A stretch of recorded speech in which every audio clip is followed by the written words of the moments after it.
اصحى يا نايم وحد الدايم، لا إله إلا الله،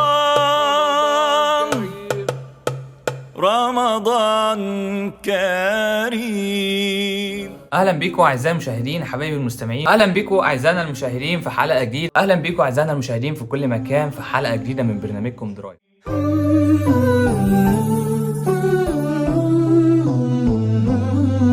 فوانيس الحارة تنور، تحكي عن ضيف جديد يملى قلبي أفراح ويخلي الدنيا عيد. رمضان جانا وفرحنا بو بعد غيابه، أهلا رمضان غنوا شهر الطول، غنوا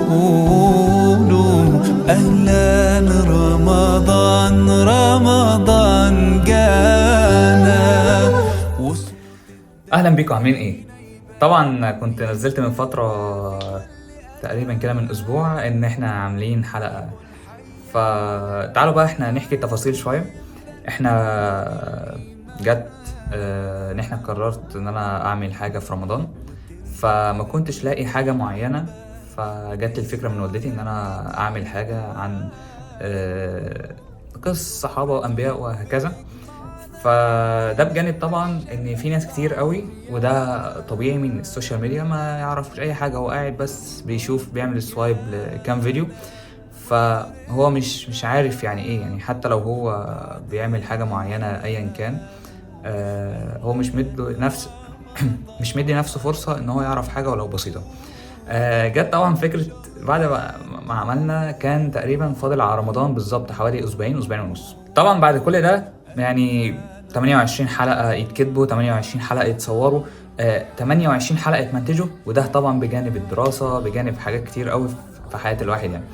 فكان تحدي ان احنا في خلال الاسبوعين ونص دول ان احنا نعمل 28 حلقه عشان نكون متواجدين بشكل يومي في رمضان. طبعا جت بقى خلاص يعني انتهينا من مرحله الكتابه، ودي كانت من اصعب المراحل، اللي هو بشوف الشخصيه، بختار الاول الشخصيه اللي هتكلم عنها، بعد ما بختار الشخصيه بشوف يعني بقرا عنها في كذا مكان موثوق، بعد ما يعني لان دي حاجات طبعا لازم تطلع بحاجات موثوق منها، ما ينفعش تروح تعمل مثلا بحث عن فلان الفلاني وتاخد اللي طلع وتقوم قايله، لازم تتاكد ان الكلام ده مطابق للكلام ده، مطابق للكلام ده في كذا مكان، فبالتالي انت كده الحاجه اللي انت خدتها موثوق منها. ليه بقى؟ لان اللي احنا دلوقتي بيتابعنا ولو كان جمهور بسيط، فلو في واحد بس بيتفرج على الفيديو فما ينفعش ان هو ياخد حاجه مش صح، والهدف من السلسله دي هي الاستفاده، حتى ولو كان الشخص اللي بيتفرج علينا هو شخص واحد. خلصنا مرحله الكتابه، وطبعا يعني احنا زي ما قلنا ان دي كانت مرحله صعبه، وكنا بنحاول ناخد الحاجات اللي باللغه العربيه الفصحى ونحاول نفهمها وبعد كده نعملها اللغه العاميه البسيطه اللي اي حد يقدر يسمع الفيديو فيقدر ان هو يبقى تمام. طيب بعد مرحله الكتابه ابتديت مرحله التصوير. طيب كان بيقابلني كذا مشكله، اللي هي انا طبعا انا اللي بكتب بصور بمنتج كل حاجه، فكنت محتار جدا في تسميه البرنامج ده، طب نسميه ايه؟ فروحت باعت بصراحه لواحد صاحبي يوسف سعيد، سالته قلت له انا هعمل 1 2 3 4، قال لي طب ده حاجه عظيمه جدا. قلت له طيب عايزين بقى نعرف او تقترح علينا ايه اسم للبرنامج، فاداني شويه اسامي كده، بعد كده برضو يعني خليت الاسامي دي في الاعتبار. بعد كده رحت لحمزه ومحمد ايهاب رحت قلت لهم يا جماعه عايزين اسم فللبرنامج اللي هعمله كده، فادوني بضعه اسامي، المهم رسيت على درايه، وده كان اسم مقترح من يوسف سعيد. خلصنا كده، طيب كده احنا بدانا ايه نصور. طيب بقينا نصور ونمنتج تقريبا في نفس الوقت لحد ما تراكم علينا، وكان فاضل بالظبط حوالي اسبوع على رمضان، وكان تقريبا كان فاضل بتاع 8 حلقات ما تصوروه، فده كان ضغط كبير قوي. بعد ما خلصنا حوالي نص مرحله التصوير، اللي هو صورنا تقريبا 14 حلقه او 15 حلقه، اتكلمت مع محمد ايهاب، قلت له والله في 1 2 3 4 احنا خلصنا 14 حلقة، فعايزين نعمل حاجة لذيذة اللي هي عايزين ننزل نفس الكونتنت على هينزل الأول على يوتيوب ويوتيوب شورتس. طيب عايزين نعمل ايه تاني؟ عايزين ننزل الكونتنت ده بنفس السيكونس على التيك توك والفيسبوك وممكن الريلز بتاعت الانستجرام. فقال لي طيب تمام. طيب خلاص تمام، ايه الدنيا خلاص. انضم معانا بقى موديتور سواء تيك توك او فيسبوك، وهنبدأ نزلزل ماشي، وهنبدأ ننزل بطريقة معينة وكويسة. مين اللي هينزل كده الكونتنت على الفيسبوك والتيك توك؟ ده كده وظيفة محمد إيهاب. فلو في حاجة اتأخرت فعرفوا ان محمد إيهاب هو اللي متأخر مش انا. طيب ننتقل بقى اليوتيوب ويوتيوب شورتس، ودي كانت من اختصاصي انا.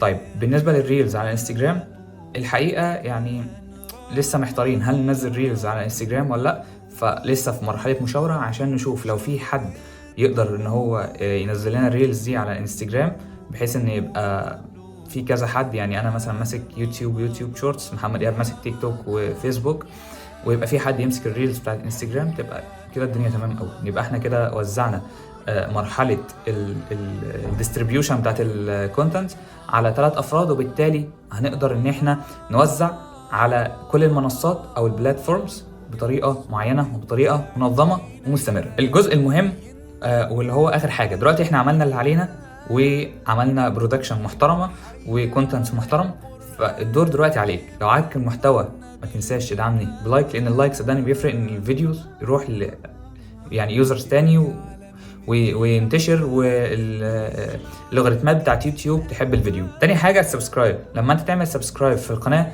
وتفعل الجرس، ودي اهم حاجة، هتقدر يجيلك اشعار قبل ما الفيديوز او الحلقة تنزل، ويقولك ان في حلقة تنزل، وبالتالي تقدر تتابع كل جديد من الكونتنت اللي انا بقدمه، لان انت قبلها اصلا عملت لايك لانك حبيت المحتوى.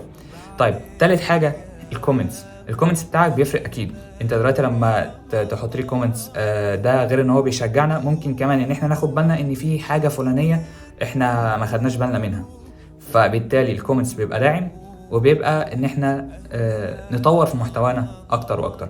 طبعا مش عايز اطول عليكم في البرومو، المفروض كان البرومو بس بقى كده فيديو توضيحي، فاستنونا ان شاء الله في اول يوم رمضان مع اول حلقتنا. وبس كده يعني، شكرا، سلام عليكم.